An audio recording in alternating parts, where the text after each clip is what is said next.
آله حسنت جميع صالح صلوا عليه سورة يوسف بدار حكمة لقمان ما قارئ قرآن باري أدل شادمان ما بلغ العلا في كماله كشف الدجى بجماله حسنت جميع صالحه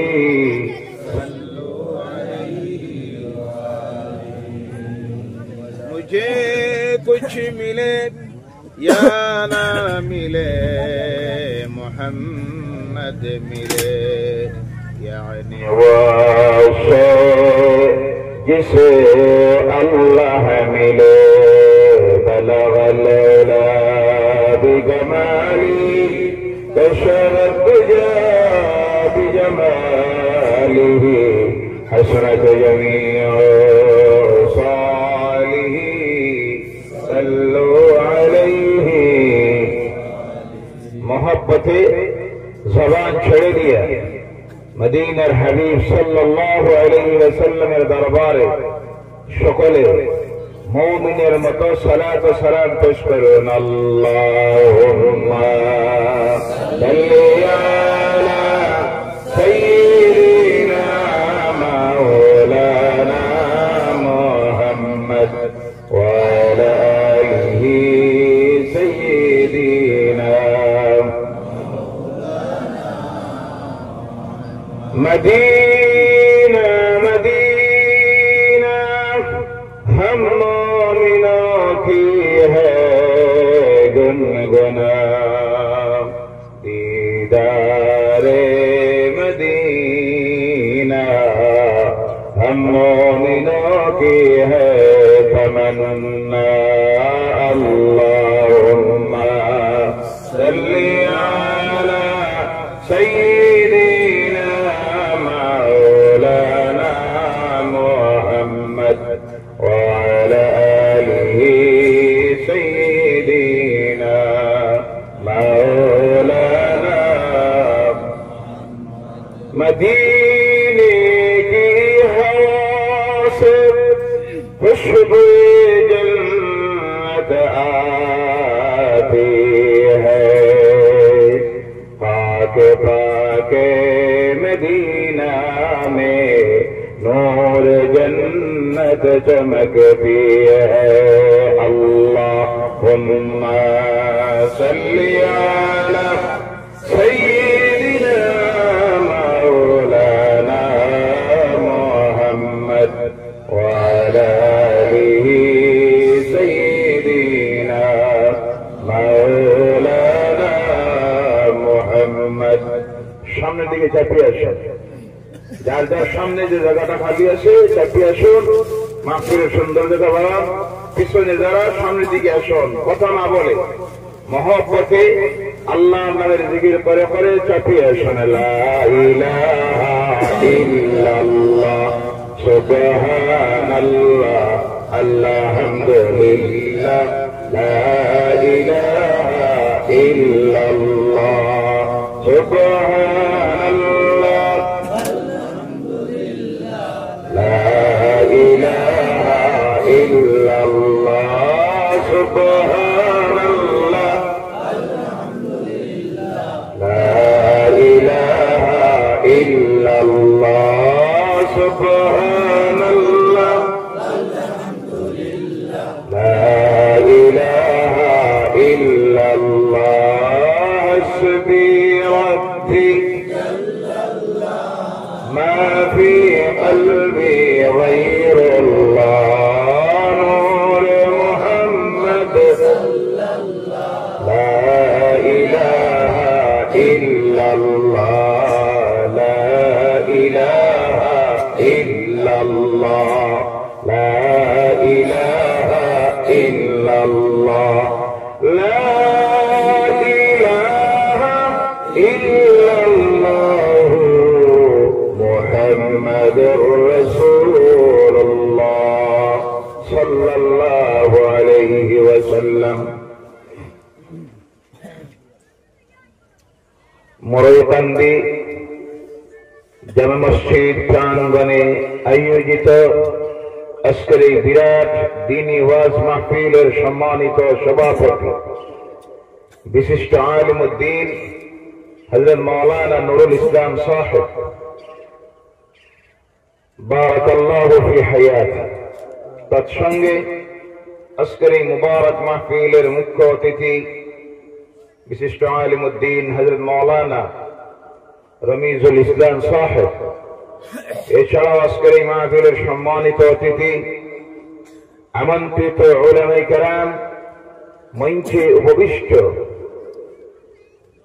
আল্লাহ রাসূল সাল্লাল্লাহু আলাইহি ওয়াসাল্লামের ওয়ারিসান সম্মানিত উলামায়ে কেরাম, বিভিন্ন এলাকা থেকে আগত সমাজের সবচেয়ে সম্মানিত ব্যক্তিত্ব, বিভিন্ন মসজিদের ইমাম সাহেবান, এছাড়াও মঞ্চে উপবিষ্ট সমাজের বিভিন্ন শ্রেণীর সমাজসেবীরা, রাজনীতিবিদেরা, শিক্ষাবিদেরা, সামনের দিকে উপস্থিত সম্মানিত মুরব্বিয়ানে আযম, বিশেষ করে প্রাণ প্রিয় যুবক ভাইয়েরা, পর্দার আড়ালের সম্মানিত মা ও বোনেরা, সর্বপ্রথমে মহান স্রষ্টা আল্লাহ সুবহানাহু ওয়া তাআলা লাখ কোটি শুকরিয়া আদায় করি যে আল্লাহ পাক রব্বুল ইজ্জত আজকের এই রজবুল মুরাজ্জাম মাসের আজকের এই রাত্রিতে দুনিয়ার সকল প্রকারের ব্যস্ততা থেকে আমাদেরকে মুক্ত করে কিছু সময়ের জন্য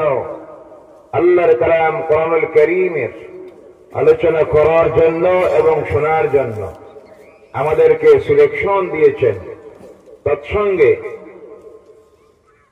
পাপাচারে ভরপুর এই পৃথিবী সকল প্রকারের পাপাচার থেকে মুক্ত করে আল্লাহ পাক রব্বুল ইজ্জত এই মুহূর্তে, এই সময়ে আমাদেরকে তার জান্নাতের বাগান, রহমতের সুশীতল ছায়ার নিচে আমাদেরকে আশ্রয় দিয়েছেন, বসার সৌভাগ্য নসিব করেছেন, যার জন্য আল্লাহর বান্দা হিসাবে, গোলাম হিসাবে মাবুদের কালাম কোরআনুল কারীম থেকে আলোচনা শুরু করার পূর্বে আমরা সকলে জবান ছেড়ে দিয়া আমাদের স্রষ্টা, এ বিশ্ব ব্রহ্মাণ্ডের কায়নাতের মালিক যিনি আল্লাহ সুবহানাহু ওয়া তাআলার লাখ কোটি শুকরিয়া আদায় করি। সকলে চকণ্ঠে বলুন আলহামদুলিল্লাহ। রব্বানা লাকাল হামদ হামদান কাসীরান তাইয়িবান মুবারাকান ফীহি। আমরা শুকরিয়া আদায় করেছি কার? জোরে বলবেন কার? আমরা কার গোলাম? আমরা নাম নিব কার? প্রশংসা করব কার? সিজদা দিব কারে? যেই আল্লাহ সুবহানাহু ওয়া তাআলা এই বিশ্ব ব্রহ্মাণ্ডের স্রষ্টা, সেই আল্লাহ রাব্বুল আলামিনের কালাম আযীম কিতাব কোরআনুল কারীম থেকে আপনাদের সামনে একটা আয়াতে কারিমা তিলাওয়াত করেছি ইনশাআল্লাহুল আযীম। তার উপর সংক্ষিপ্ত গ্রহণযোগ্য তাফসীরের কিতাব থেকে, মুফাসসিরিন ইকরামদের অভিমত থেকে আপনাদের সামনে তুলে ধরার চেষ্টা করব। আল্লাহ যেন তৌফিক দে। ওয়া মা তাওফীকি ইল্লা বিল্লাহ আলাইহি তাওয়াক্কালতু ওয়া ইলাইহি উনীব। সকলে বলেন আল্লাহুম্মা আমিন। জেনারেটর বন্ধ করুন। কারেন্ট যখন যাইব স্টার্ট দিবা, আমাদের তারপর মাইক বন্ধ, তারপর তুমি চালাইবা। জেনারেটরে কত ফুটা তেল জ্বলে? আমি দিব পয়সা। জেনারেটর স্টার্ট দাও। বারবার অসুবিধা হয় মানুষের, কথা ঠিক কিনা? কারণ এই দেশ তো ভারতবর্ষ। কোন দেশ? এটা তো সৌদি আরব নাই, যেখানে 24 ঘন্টা দিবারাত্রি 1 সেকেন্ডও লোডশেডিং নেই। এটা তো আধুনিক ভারতবর্ষ, আগের ভারত নাই। কারণ এটা তো আগের ভারত না, এটা তো এখন বদলে গেছে না।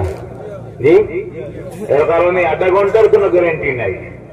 যাইবো আইবো, বন্ধ হবে, লাইট নিভে যায়, তখন বক্তার মনোযোগ নষ্ট হয়ে যায় এবং শ্রোতা যারা তাদেরও মনোযোগ নষ্ট হয়ে যায়।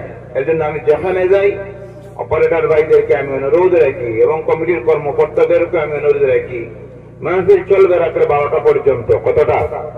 12টা পর্যন্ত যদি মাহফিল চলে, বেশির থেকে বেশি পেট্রোল বা ডিজেল চলবে 5-7 লিটার, 500-600 টাকার ব্যাপার। কথা ঠিক কিনা? যার কারণে মাহফিলের সৌন্দর্যতা, একাগ্রতা নষ্ট হোক, এটা আমরা চাই না। কথা ঠিক কিনা? আপনারা ভাই রাগ করবা না। আপনি বাবা যে আমার 500 টাকা হুজুরে লস করাইলা, লস না, আমি দিয়ে দিব ইনশাআল্লাহ। বলেন ইনশাআল্লাহ। ভাইরা আমার, আল্লাহ সুবহানাহু ওয়া তাআলার কালাম কোরআনুল কারীম এমন এক কিতাব আল্লাহ পাক আমাদেরকে দিয়েছেন, যে কিতাব এর মতো কোন কিতাব কোন কালে পৃথিবীতে ছিল না, আজকেও নাই, তা কিয়ামতের আগে আসার আর সম্ভাবনা নাই। না আছে? নাই। আর নবীও আসবেন না। নবুয়তের রাস্তাকে, দরজাকে আল্লাহ ক্লোজ করে দিয়েছেন। নবীও আসবেন না, রাসূল আসবেন না, আল্লাহর কিতাব ওই পৃথিবীতে আর আসবে না। বিশ্ব মানুষের জন্য সর্বশেষ আল্লাহর পক্ষ থেকে যে কিতাব দেওয়া হয়েছে, সেই কিতাবের নাম হলো কোরআনুল কারীম। বলেন সুবহানাল্লাহ। সৌভাগ্যবান আমরা, এই জাতি সৌভাগ্যবান। এর মতো সৌভাগ্যবান কোন জাতি কোন কালে পৃথিবীতে ছিল না, আগামী দিনে আর আসবে না। বলেন সুবহানাল্লাহ। 1 নম্বরে আল্লাহ পাক যে নিয়ামত আমাদেরকে দিয়েছেন, সেই নিয়ামতের নাম হলো ঈমান। সুবহানাল্লাহ বললেন না? কোন নিয়ামত? বিনা পরিশ্রমে রক্ত জড়াতে হয় নাই, যুদ্ধের ময়দানে নামতে হয় নাই, জন্মভূমি ত্যাগ করতে হয় নাই, পেটে পাথর বাঁধতে হয় নাই। বিনা পরিশ্রমে আল্লাহ পাক আমাদেরকে সুযোগ দিয়েছেন, সেই নিয়ামত আমরা পেয়েছি। যে বিশ্বাস করে আমরা পড়েছি লা ইলাহা ইল্লাল্লাহু মুহাম্মাদুর রাসূলুল্লাহ সাল্লাল্লাহু আলাইহি ওয়াসাল্লাম। বলেন সুবহানাল্লাহ। যে নবীর উম্মত হওয়ার জন্য নবীর পর্যন্ত আফসোস করে আল্লাহর কাছে দোয়া করেছিলেন, আল্লাহ নবী না বানাইয়া, রাসূল না বানিয়ে যদি সেই আখিরি জামানার নবীর উম্মত হইতাম, মনে হয় ভালো হতো। বলেন সুবহানাল্লাহ। সেই নবীর উম্মত হতে পেরেছি আমরা। 1 নম্বরে ঈমান এনেছি। 2 নম্বরে দুনিয়ার সবচেয়ে বড় যে নিয়ামতটা পেয়েছি 2 নম্বরে, সেটা হলো আল্লাহর দ্বীন ইসলামকে গ্রহণ করার সৌভাগ্য আল্লাহ আমাদেরকে নসিব করেছেন। বলেন সুবহানাল্লাহ। বাতিল গুমরাহির রাস্তায় আল্লাহ আমাদেরকে নেয় নাই, কুফরির রাস্তায়, শিরকিয়াতের রাস্তায় আল্লাহ আমাদেরকে নেয় নাই। সৃষ্টিকে ভুলে গিয়া তার সৃষ্টির কোন মাখলুকের সামনে মাথা নত করে সিজদা দেওয়াতে আল্লাহ আমাদেরকে নেয় নাই। আল্লাহ আমাদেরকে একই আল্লাহ, ওয়াহিদ লা শরীক, সেই আল্লাহর প্রতি বিশ্বাস স্থাপন করা, যে ধর্ম লা ইলাহা ইল্লাল্লাহ, মতবাদের উপরে আল্লাহ আমাদেরকে ইসলাম গ্রহণ করার সৌভাগ্য নসিব করেছেন। বলেন সুবহানাল্লাহ। কয়টা নিয়ামত? 2টা। কয়টা? 3 নম্বরে আল্লাহ রাব্বুল আলামিন যে নিয়ামত আমাদেরকে দিয়েছেন, দুনিয়ার কোন নবীকে, নবীর উম্মতকে আল্লাহ দান করেন নাই। যে নিয়ামত হলো আল্লাহর কালাম কোরআনুল কারীম। এমন এক কিতাব আল্লাহ দিলেন, দুনিয়ার মানুষের জন্য যা কিছুর প্রয়োজন কমপ্লিট আল্লাহ যে কিতাবের মধ্যে দিয়ে দিয়েছেন, তার নাম হলো আল কোরআন। সুবহানাল্লাহ। 3টা নিয়ামত পেয়েছি আমরা, যার কারণে এক সময় ছিল পৃথিবীর সবচেয়ে সম্মানিত জাতি ছিলাম আমরা। বিশ্ব মানুষকে আদর্শের শিক্ষা পাঠ দিয়েছিলাম আমরা। বলেন সুবহানাল্লাহ। ভাইয়ারা আমার, মুসলমানেরা, বর্তমানে এই পৃথিবীর দিকে যদি আমরা তাকাই, দেখতে পাই এই পৃথিবীর সবচেয়ে যারাই নির্যাতিত, অত্যাচারিত, লাঞ্ছিত, বঞ্চিত, মুসলিম যে জাতি, সেই কওমের নাম হলো মুসলমান। বলা ঠিক কিনা? ও আমার ভাইয়েরা মুসলমানেরা, 3টা নিয়ামত পাওয়ার পর এরপরও কেন এই জাতি অধঃপতন আর অধঃপতন শুরু হলো? তার বিশ্লেষণ, মূল্যায়ন করতে গিয়ে দেখা যায় এই জাতি 3টা জিনিস থেকে যখন সরে গিয়েছে। আল্লাহর দিন ইসলামকে গ্রহণ করেছি, কিন্তু সেই দিনের কি মর্যাদা, সেদিনে ধর্মের মধ্যে থাকতে হলে কি করতে হয়, কি না করতে হয়, সেই ধর্ম সম্পর্কে এখন পর্যন্ত আমাদের কোনো জ্ঞান হয় নাই। 2 নম্বরে হল এমন একজন মহামানব, এমন একজন নবী পেয়েছি যে নবীর জীবনের মধ্যে এমন কোন বিষয় বাকি নাই, প্র্যাকটিক্যালি উম্মতের জন্য সব জিনিস শিখাইয়া দিয়ে গেছেন। তিনি হলেন মুহাম্মদুর রাসূলুল্লাহ সাল্লাল্লাহু আলাইহি ওয়াসাল্লাম। কিন্তু আমরা সেই নবীর উম্মত হয়ে আর সেই নবী সম্পর্কে আমাদের কোনো জ্ঞান নাই। 3 নম্বরে হল আল্লাহর কালাম কোরআনুল কারীম থেকে আমরা অনেক দূরে সরে গিয়েছি, যার জন্য এই পৃথিবীতে এই কওমের উপরে যিনি নারাজ হয়ে গেছেন উনি হলেন আল্লাহ। যার কারণে আজ এই পৃথিবী যেদিকে তাকাই, যেদিকে আমরা চাই, সবচেয়ে অশান্তিতে যারা পড়েছি তারা আমরা মুসলমানেরা। কথা ঠিক কিনা? ও আমার ভাইয়েরা মুসলমানেরা, কোরআন এসেছে, ইসলাম এসেছে আমাদেরকে কষ্ট দেওয়ার জন্য নয়। কোরআন এসেছে কি জন্য? আল্লাহকে যদি প্রশ্ন করি, আল্লাহ কি সুন্দর ভাষা, তার কালাম দুনিয়ার মানুষকে জানাইয়ে দিতেছে। বিসমিল্লাহির রহমানির রহিম, আলিফ লাম রা, কিতাবুন আনজালনাহু ইলাইকা লিতুখরিজান নাসা মিনাজ যুলুমাতি ইলান নূর। জোরে বলো আল্লাহু আকবার। কিতাবুন আনজালনাহু ইলাইকা, আপনার প্রতি এই কিতাবকে অবতীর্ণ করা হয়েছে লিতুখরিজান নাসা মিনাজ যুলুমাতি ইলান নূর, পৃথিবীর মানুষকে অন্ধকার থেকে আলোর দিকে টেনে বাহির করে নেওয়ার জন্য। বলে সুবহানাল্লাহ। কোরআন এসেছে আমাদেরকে অন্ধকার থেকে, পাপাচার থেকে, শিরক থেকে, কুফর থেকে, বিদআত থেকে বাহির করে ঈমানের দিকে, জান্নাতের রাস্তায় নেওয়ার জন্য। বলেন সুবহানাল্লাহ। ভাইয়েরা আমার, আল্লাহ রাব্বুল আলামিন এই কালাম নাযিল করলেন তার হাবিব সাল্লাল্লাহু আলাইহি ওয়াসাল্লামের প্রতি। কি জন্য দিলেন? এই পৃথিবীর মানুষকে শান্তি দেওয়ার জন্য আর পাপাচার থেকে মানুষ বাঁচার জন্য। এর জন্য আল্লাহ বলছেন, ওয়া নুনাজ্জিলু মিনাল কুরআনি মা হুয়া শিফাউন ওয়া রাহমাতুল লিল মুমিনিন। বলো আল্লাহু আকবার। নাযিল করেছি আমি কোরআন, আর এর মধ্যে দিয়েছি দুনিয়া সব রোগের ঔষধ। সুবহানাল্লাহ বলেন। এবং শান্তি দিয়েছি মুমিনদের জন্য। কার জন্য? মুমিনদের জন্য। তাতে বোঝা যায় শান্তি পাইতে হলে মুমিন হতে হবে। কি হতে হবে? মুমিন হতে হবে।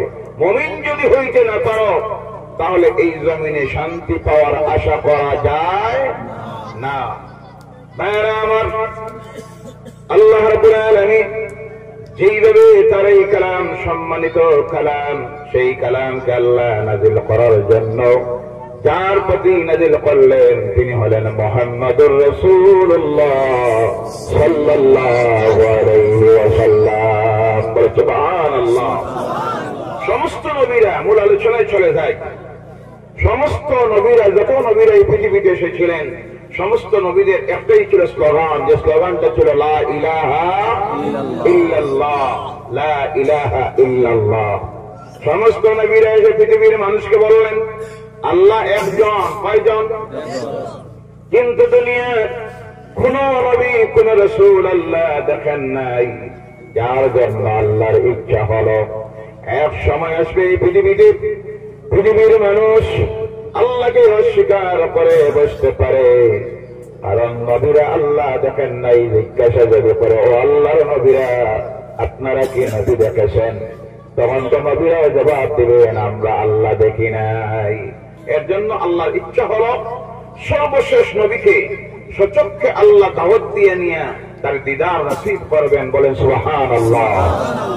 এর কারণে একজন মাত্র নবী যিনি সচক্ষে সশরীরে আল্লাহ দেখেছেন তিনি হলেন আপনার আমার নবী মুহাম্মদুর রাসূলুল্লাহ সাল্লাল্লাহু আলাইহি ওয়াসাল্লাম। আল্লাহর জানা ছিল এই পৃথিবীতে এক সময় কিছু মানুষ আসবে যারা বেহেশত অস্বীকার করবে, দুজক অস্বীকার করবে, তারা বলবে সত্যই কি বেহেশত আছে? সারা জিন্দগি শুনলাম বেহেশত আর বেহেশত, কিন্তু বেহেশত আর কেউ দেখলো না, বেহেশত থেকে কেউ আইও কইল না বেহেশতে এই সুখ শান্তি আছে। দুজক সম্পর্কে অস্বীকার করবে, বলবে দুজক বলতে কিছুই নাই। এর জন্য আল্লাহর ইচ্ছা হলো সমস্ত নবীরা আল্লাহ বেহেশত দেখেন নাই, দুজক দেখেন নাই। আল্লাহ পাক তার সর্বশেষ নবীকে দাওয়াত দিলেন, শেষ শরীরে আপনি এসে আমি আল্লাহর জান্নাতটা জাহান্নামটা তুমি দেখে নাও। সুবহানাল্লাহ। দাওয়াত